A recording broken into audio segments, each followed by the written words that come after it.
The family of Jean McConville say they plan to take legal action against the police and the Ministry of Defence over the events surrounding her death. The West Belfast mother of 10 was abducted and murdered by the IRA more than 40 years ago. Paul Riley reports.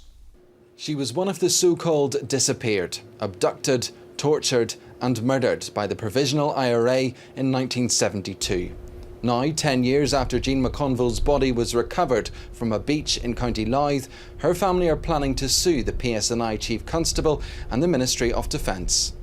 Well, this civil action is at a very early stage. However, the foundation of it solely lies on the failures of the RUC and the PSNI to thoroughly investigate the suspicious circumstances, the abduction and the murder of the late Jean McConville. The family have numerous concerns. However, their major concern is that it's the uncertainty. The family don't know anything in terms of this investigation, the RUC investigation or the PSNI investigation. The family very much feel that they're left in the dark, and they believe that it's got to a stage now, some 40 years after the abduction of their mother and 10 years after the location of her remains, that it's reached a pivotal point that they have no other alternative other than to hold the PSNI accountable.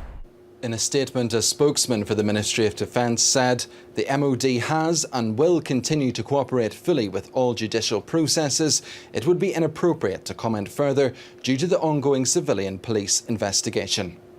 No one has ever been convicted over Jean McConville's death. More than 40 years on, her family say they continue to grieve their loss, with many of their questions still unanswered. Paul Riley, UTV Live, Belfast.